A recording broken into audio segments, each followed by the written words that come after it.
Doherty, the 6'7" sophomore from East Meadow, New York. Leadership is learned. A starter on Coach Dean Smith's legendary 1982 Tar Heels National Championship team with Michael Jordan. Jordan comes down with a rebound. Clears it away to Doherty. Doherty going in against Floyd for the layup. It's good. Leadership is earned. Head coach at the University of North Carolina and the University of Notre Dame. You notice Matt Doherty, he is up working every second of this ball game. Leadership is taught. Public speaker, author, and executive coach.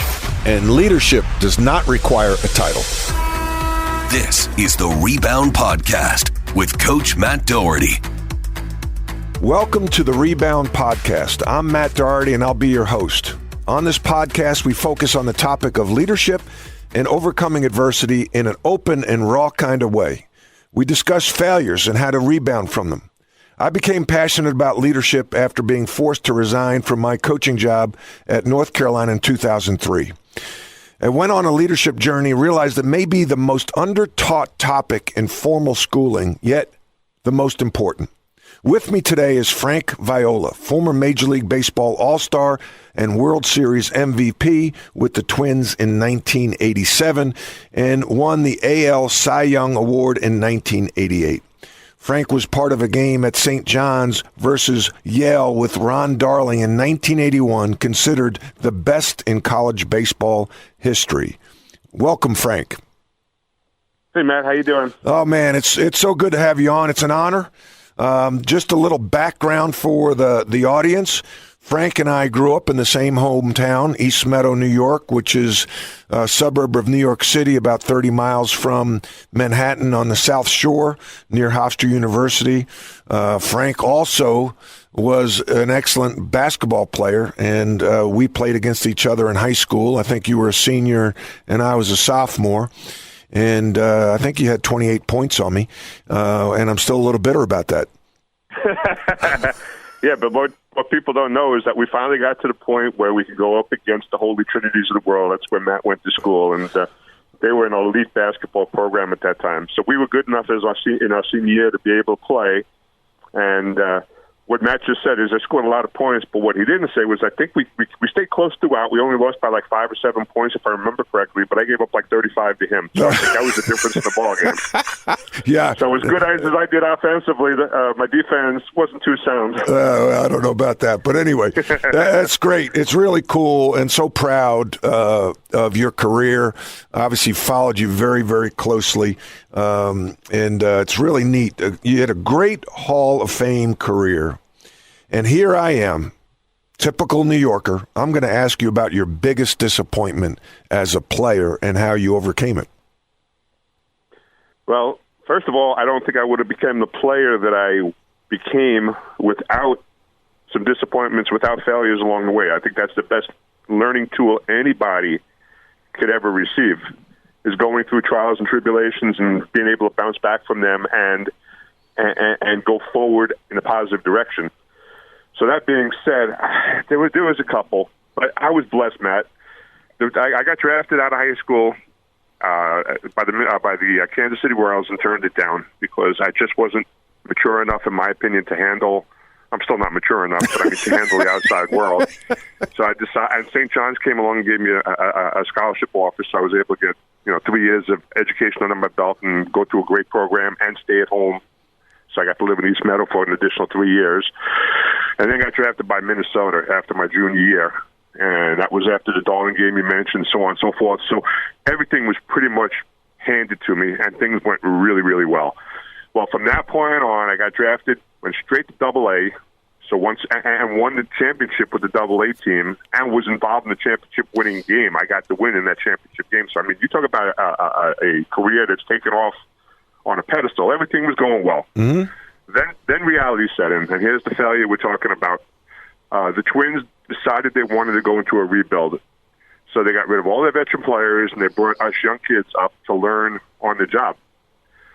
It's a wonderful thing if you're able to persevere through it, but It's also a humiliating situation because every time you go out there, you feel like the world's coming to an end because you know you're going to lose, or you just don't know what you're doing, where you're going. So I guess I can't cry too much because I was learning in the big leagues, which a lot of people can't say. But there was somebody within the organization that said, you know what, instead of setting Frank down, let him keep going. Let him do this because I feel he's got that intangible that he's able to work through it.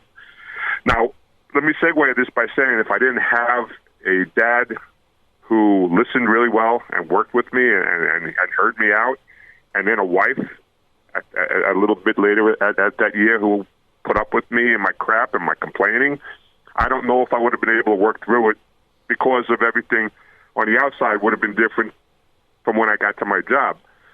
Anyway, one day I just realized, you know what, this is ridiculous. I'm here for a reason. And my pitching coach came up to me before a start, and his name was Johnny Padres. He was a great pitcher in his own right. But he came up to me before a game in Seattle, and at this point in my career, Matt, I'm 11-25 with an over 5 ERA. I have no business being in the big leagues, and this is pretty much do or die. So he sat me down and he said, okay, here's what we're going to do today. Your catcher is going to call the pitch. You're not going to shake him off. You're going to throw that pitch. He's not going to move from the middle of the plate the whole game. He's not going to move. You're going to hit his glove. And I look at him going, like, my career's not bad enough. Now you're going to put me in this situation? Well, long story short, 8 innings later, I gave up 2 solo homers to Richie Zisk, walked off the field, no walks, 6 strikeouts, 6-2 win. And as I'm walking off the field at the end of the 8th inning, my pitching coach, with a big smile on his face, said, what'd you just learn? I said, I guess I'm pretty good. He goes, no, you're damn good. You just don't understand that you're your worst enemy. And from that point on, my career took off. I had confidence. I knew somebody believed in me, and I started believing in myself, and the rest of the career spoke for itself. Oh, man. There's so much to unpack there. I gave you a lot there, Matt. I gave you a lot. Yeah, like you gave me the whole buffet. You know, I feel like I'm at Borelli's walking through the buffet line. I want a little of this. I want a little of that. Like the fact that, I mean, I think that one thing, I work with corporate executives now, and you see people from the outside, and you see a big, tall guy like you know, who was a great pitcher at St. John's, who's drafted. You think that the guy's got it together, right? And what we talk about in some of these workshops is the imposter syndrome. You know, like, am I really that good? Am I worthy? Should I be standing on this mound? You know, people are going to start to see that I'm a fraud. I'm not really that good. You had that feeling? At times. Yeah. You know, you feel like a mental midget at times. It's like, wait a second, this game is not that difficult. I'm making it real difficult. But then you take a step back and you go, you know what? This game is difficult. You know, it's like, you know, and you talk about following careers. I absolutely loved watching your career. You know, when you went to North Carolina, got the opportunity to play with Michael Jordans of the world stuff. I mean, you talk about the greatest of times. Your stories are, I'd love to sit down and just hear all those stories all over again. Well, we'll have to. But I'm just saying, but I'm just saying, even Michael struggled. I mean, you know, stories that he got cut in junior varsity or whatever the case may be. People doubt themselves at any level, at any time. And I'll tell you what, I might be tough as hell when you look at my career on the mound, but I doubted myself. I mean, the night before, I had irritable bowel. I mean, I was a nervous wreck the night before. My whole career. Really? Before every start. Really? Yeah, because you're just questioning to doubt yourself a little bit. But then once I got on that rubber, once I got on that mound, it was my mound, and I was a totally different person. But it was just getting there that was the hardest. Once I got there, I was fine. How did you get there? Who was there to help, or what kind of self-talk did you use to manage the mindset? Because the mind can really be tricky. Yeah, no question. Well, first of all, it was my family. They all believed in me. And then, as I said, when you have people in the organization that feel a certain way about you, all of a sudden you start feeling that way about yourself. It's like you have to win people over before you win yourself over sometimes, if that makes any sense. You know, I just felt, I guess the best way for them, I felt like I needed to be wanted. And I think once I realized people wanted me and liked me and needed me, all of a sudden I liked and needed myself. I never liked myself a lot growing up. I mean, I had self-doubts about myself all the time. Really? I really did. You know, I not to take anything away, but I mean, we're old school, Matt. Right. My dad, when he spoke, I didn't talk back. So I kept a lot of stuff inside that I really would have liked as I was growing up to be able to spew out. You know, hey, I don't like what you have to say right now. I don't think you're right, Dad. But I never said any of that. And I think as I got older, got into the real world and started being responsible, I still didn't question some of the stuff I stood to question, and I think that hurt me along the way as well. Really? You know, what were some of the things that, you know, you wish you could have pushed back on as a kid? What were...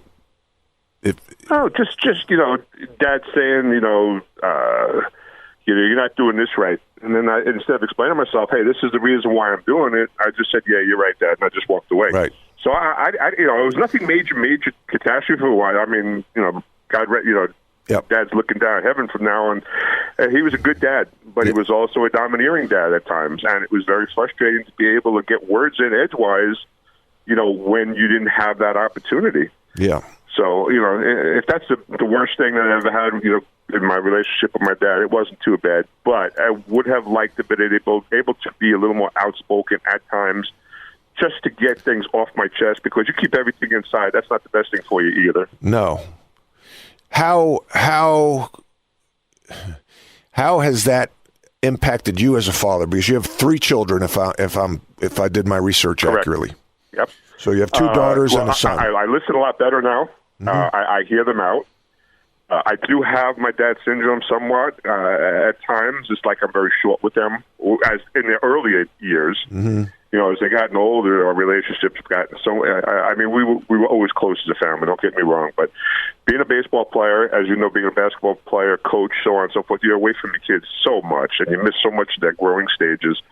I always felt like I was playing catch up with them and trying to become that dad that I wanted to be from the start that I wasn't able to be. Mm-hmm.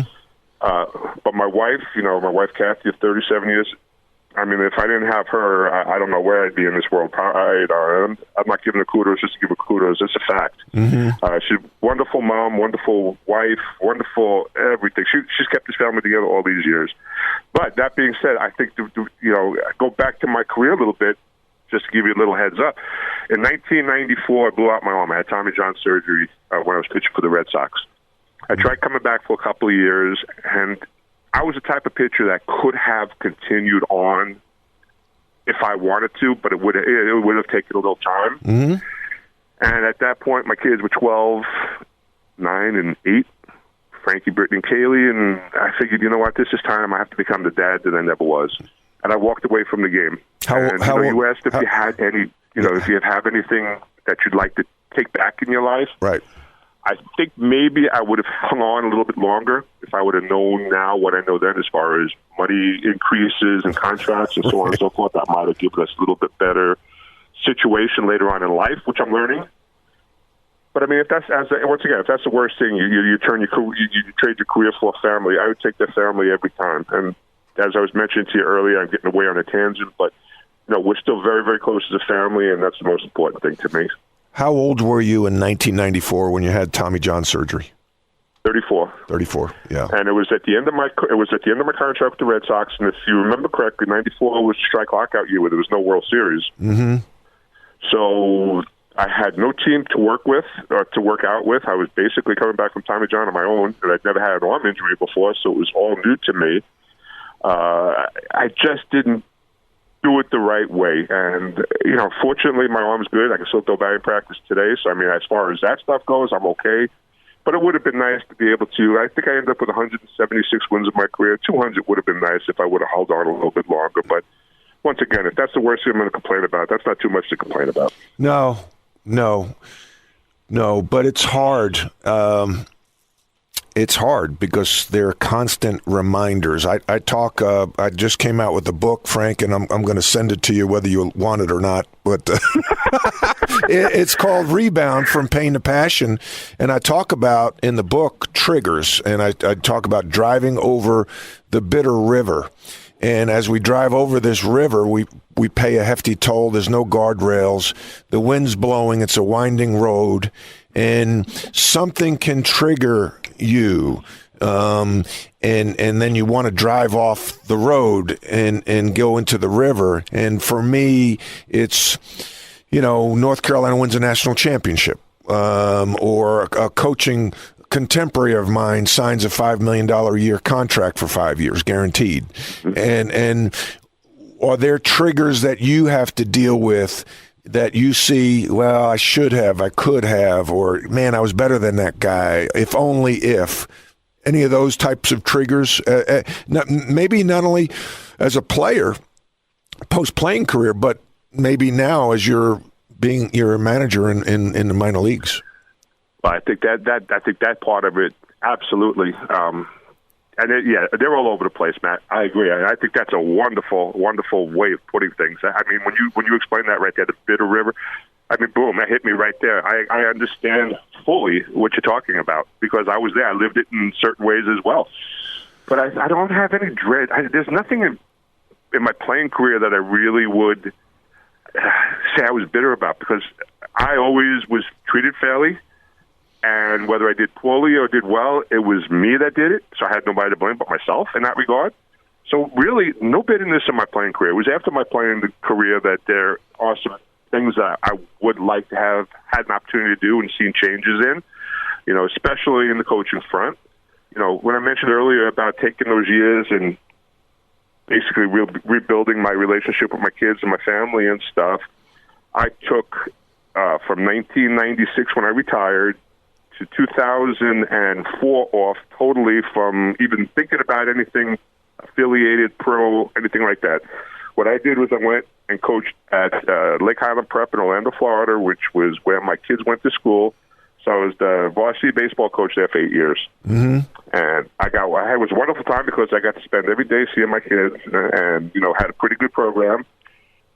But I also traded in a lot of years of,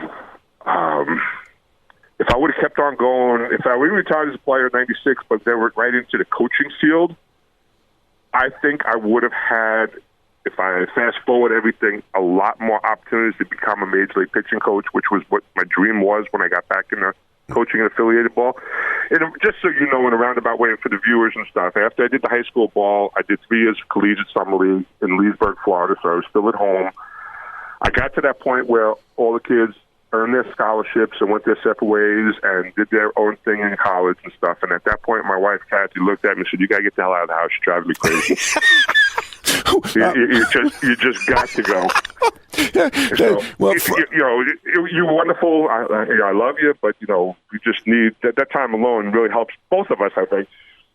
Anyway, so I got back I went to the winter meetings in Orlando that year in 2009 and interviewed with the Mets. And I guess the interview went well because they hired me as a pitching coach in Brooklyn to start with. And over an 8-year period, I went from the pitching coach in Brooklyn to pitching coach for 2 years in the South Atlantic League, which is Class A League. Then I made the jump to AAA in Vegas, where I spent 4 years as a AAA pitching coach there. So the Noah Syndergaards, the Jacob deGroms, the Steven Matzes of the world, those are the guys that I had with me for a couple of years at different levels. So I'm feeling pretty good about myself finally as a coach. Mm-hmm. I'm doing something positive for these kids. I live this life. I'm helping them develop, especially the mental part of the game, because as you know, sports is so much mental. Mm-hmm. So I'm feeling pretty good. And, the Mets decided to make a change here, change there as far as pitching coach goes, and I never got an interview, never had an opportunity. And that was my bitter pill to swallow in my life, because I really wanted to have that opportunity to see what I could do as a big league pitching coach, because I had numerous pitching coaches that I loved. I had a couple pitching coaches I couldn't stand, and I really believe I knew how I could help these players, but it never came to fruition. And I guess if that's the worst, once again, I'm not complaining, but I mean, for that Bitter River, that would have been it, because now, I'm happy. I'm working at home. I'm working with the High Point Rockers in the Independent League. I'm going back and forth to my house after games. I mean, I'm loving life. But that would have been one thing I would have liked to have lived in my life. Mm-hmm. How do you deal with that trigger? When you see a contemporary who you feel you were maybe as good as or better than, and he's got this major league job, and you see him walk to the mound, and you're watching the game, and you're like, damn. How do you manage that trigger and not go off the bridge into the Bitter River? Well, the easy way for me is I just don't watch baseball anymore. I mean, honestly, I don't watch baseball. Really? I don't like where, and this is not because I didn't get the opportunity. Don't get me wrong now. It's the direction baseball is going with the analytics and all the other stuff.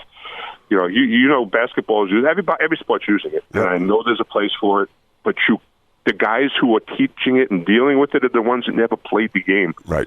You got to have some guys who have been there, done that, because your eyes as an ex-ball player and as a coach, my eyes as an ex-ball player and a coach, we see things that a guy who's never played the game doesn't see. And I don't need paper to know that, that's been read. It's not great. We can work on that. That kind of stuff. I guess that's what's frustrating to me, and seeing that, being the next starting pitcher, seeing that starting pitchers now, if you get to the lineup for the third time, they're looking down in the bullpen to get taken out of the game because they're not good enough to handle the lineup the third time. That kind of stuff bugs me and eats at me, and I decided, you know what, my best pill to swallow is not to watch the game because it doesn't frustrate me as much by not watching. Yeah. Wow. I mean, I hate to say it. Because I love the game of baseball. But I'll take a football game, a basketball game any day right now over baseball because of that fact. Yeah. Well, that's how you and I got reunited, sitting next to each other at a Davidson basketball game. And, it's really, really cool. I miss those games. I can't wait for the fans to be able to get back to the games. I miss that, Matt. Right. No, I know. Frank, you talked about you had some good managers, some good coaches, and some bad coaches, not to name names. But what did the bad coaches do that you saw as a player that, you know what, if I get to coach, I'm not going to do it that way? I think first and foremost, most importantly, I guess that's the best way of putting it, you have to know as a coach the individual psyche. You can't lump a group of guys together and say, I'm going to treat everybody the same because everybody's different. And it's those coaches that took the time. I'll tell you who my favorite coach is to this world, not coach but manager, but Tom Kelly was the best at it. He won the championships. He was Twins manager in 87, 91 when they won the World Championship both those years. He was my double-A coach when I first came to affiliated ball, so I knew him right from the beginning of my career throughout my first 9 years with the Twins. But Tom Kelly had a unique way of being able to separate the player and the person. He treated the player like the player. He treated the players like players. But off the field, he treated the player like a person. And he knew my family. He knew my, there was a time in my career, and I'll be the first one to share with you, I had a little bit of a drinking problem. Mm-hmm. You talk about ways to relieve pressure. Mine was drinking, and sometimes I went overboard. And Tom was there to say, hey, dude, slow down. You got a family back home. This is mostly on the road, but I mean stuff that, you have to have somebody basically watching over you. And he took the time and the effort to know me as a person and know when I was having a bad day and know when I might go off on the edge. And before the game, he says, hey, be careful. Before I go out, he goes, hey, be smart. Don't be stupid, so on and so forth. And I think that's why I was able to live the life I live, because of people like him who helped me along the way and got to know me. The poor coaches, Matt, are the ones that they don't take the time. They treat you like everybody else, and you can't put everybody together as a group because everybody's different, as I mentioned earlier. So I think when I became a coach, I thought that was my most important thing, was get to know the person first and then integrate that with with the player. Because if I know the person and his psyche is not there, I'm not going to go yell at him in front of the team because I know he's not going to be able to handle it. That's when you take him, pull him over to the side and say, hey, I don't like what's going on right here. Or you got that one kid that says, hey, he's that big show-off type of guy, and every once in a while you got to put him in place. That's the guy you yell at in front of the crowd and say, hey, this is what I'm seeing, and this is what's got to stop. You just got to know each individual personality, and I think that's what makes a good coach, the difference between a good coach and a bad coach. Yeah, that's emotional intelligence. I didn't know the term emotional intelligence till I lost my job in 2003, and I went on a leadership journey, and I'm sitting in a class in Philadelphia at the University of Pennsylvania, and they're talking about emotional intelligence. And as I go through this class, I'm going, my God, if I would have learned about these types of things before I became a head coach, I might still be the head coach. Mm-hmm. And is there any formal training, leadership development in Major League Baseball for young coaches? I couldn't answer that. I'm sure there's avenues to take. I just do not have an answer for you. I'd like to think there are, because these coaches are getting younger and younger, and they're more they're the age of the players now. So, the respect. The thing that scares me about the game today, and I think I can say this for most big-time sports, is at times the coaches aren't coaches anymore. It's like I think the player thinks he's more important than the coaches and everything else. You see that when you have the Hardens of the world saying, "I want to be traded." Right. What happens? They trade them. In our day, we said we wanted to be traded. They look at you and say, "Hey, tough it out, kid. Let's go." I think the player today and the agents are the worst thing for the sport, and the fact that they're too outspoken. Just go out there, live with your contract, go with your contract, go with the team, make the team your best you can, and if you get traded, you get traded.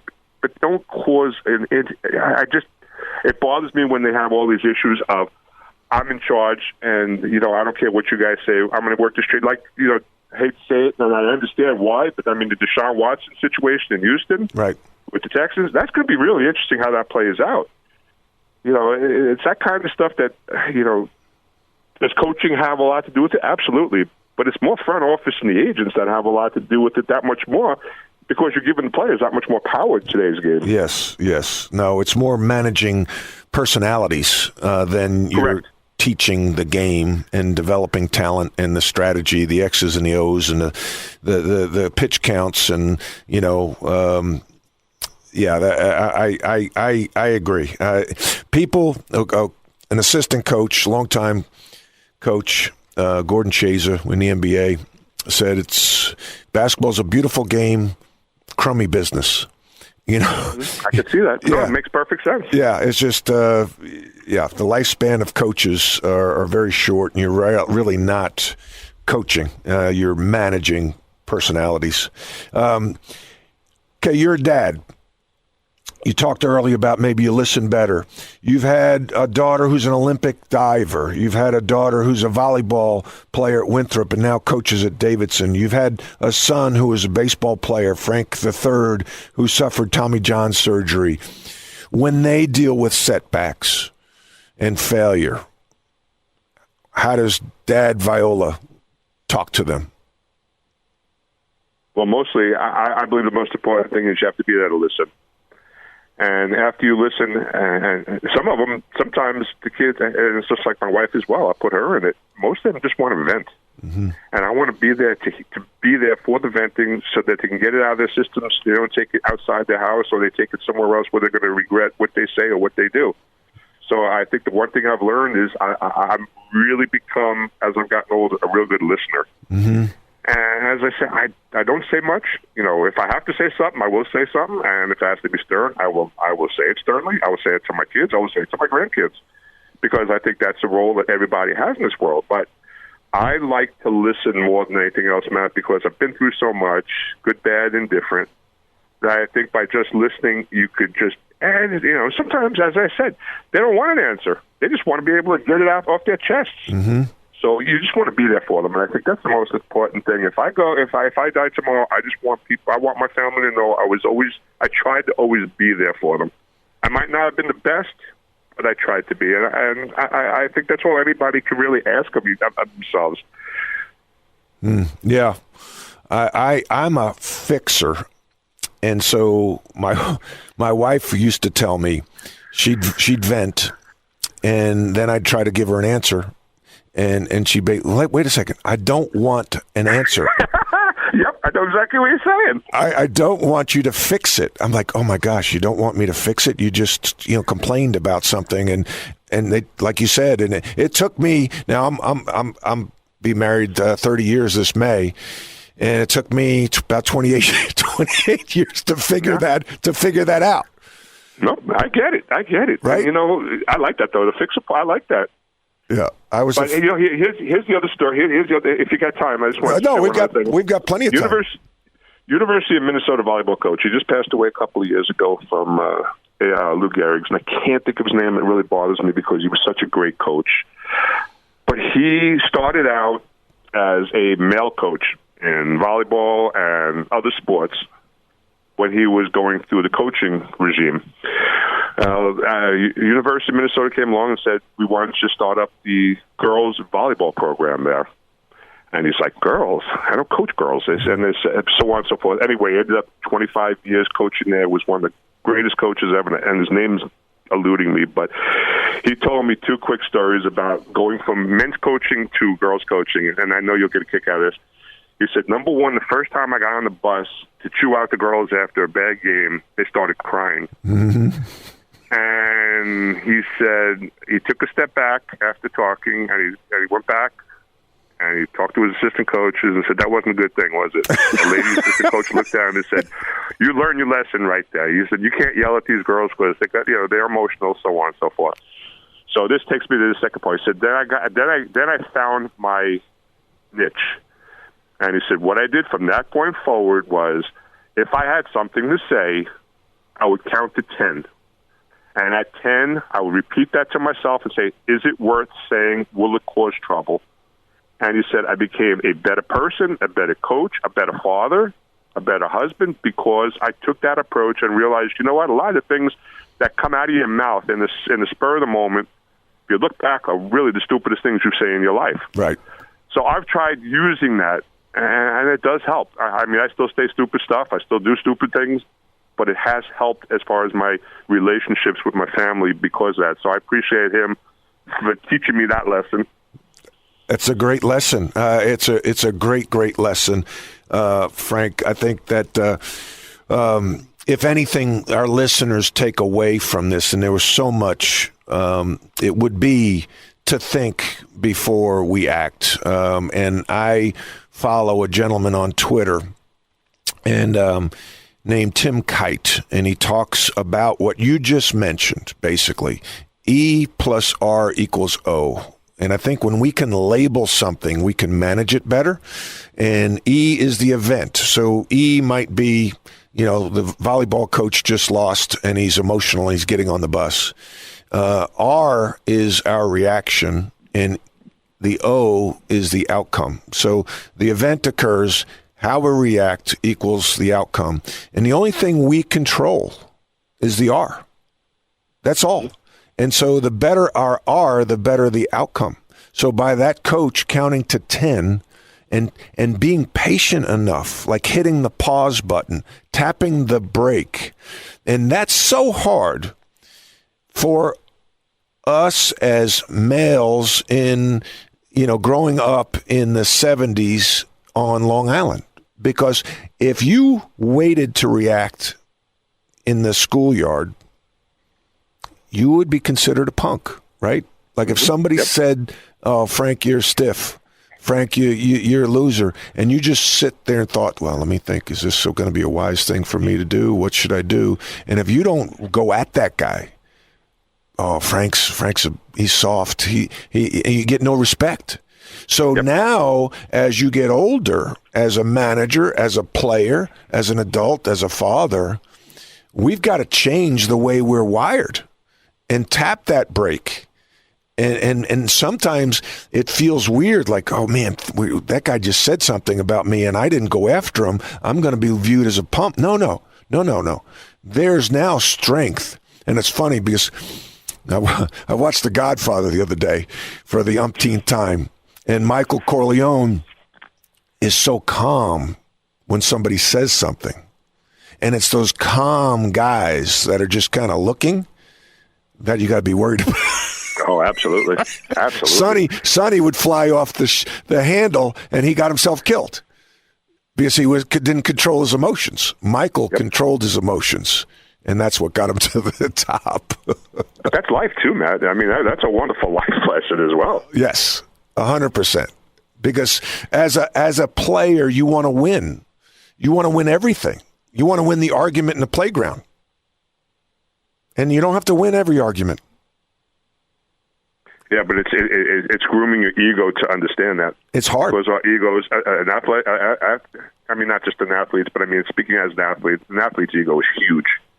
And it's got to be milked, it's got to be soothed, it's got to be this, it's got to be that. There's so many different ways you could approach it. And You get to a point where you feel like, hey, I'm on the pedestal looking down at everybody else. I don't need any of you guys. And then you realize when that pedestal is taken out from under you, oh, man, yeah, that's not what I expected in life. And those are the ones who are able to take that jump of faith after the pedestal's taken away from them and learn and deal with it. Those are the ones that are successful in life going forward. Yeah. Amen to that. That's a great way to end here, Frank. Frank, if people want to follow you, are you active on social media at all? I do Twitter. I do not very much. I do a lot of my wife tweets, and I retweet. I do a lot of retweets from my kids and my wife. Mm-hmm. But I'm on Twitter. Frank Viola. I don't even know what it is, to tell you the truth. I don't know how. But my son put me on Instagram. I don't know what the hell. I'm computer illiterate. I am not real good with electronics and stuff like that. But I am on Twitter and I am on Instagram. And if anybody wants to say hello, I can respond when I get tweets. Just I don't look at it often enough, I guess, in today's world. Well, I appreciate. We've learned a lot. To me, if we want to take a couple of things away, I think one of the common theme in a lot of the stuff we touched on was listening. Yeah. And I would say to players, listening's a talent like running and jumping. But listening more for empathy as a leader and not judge. Just listen. Right. People need... the one thing, though, that the kids of today have to... listening is utmost important, and I agree with you 100%. But the kids can listen, and if they don't like what they hear, they can always let it go out the other ear. But hear the person. Don't talk over them. Don't think you have the answer before they finish what they're saying. Hear that person, because you will, for the most part, take more positives out of negatives when you do listen, and listen the right way. Amen. Well, leadership is a learned behavior. You're a leader whether you're a parent, a coach, a business owner, or a friend. We all lead in some way, shape, or form. I appreciate you joining us on Rebound, the podcast with Matt Doherty. Special thanks to Frank Viola. I welcome any and all feedback. You can reach me on Twitter. My handle is @DohertyMatt.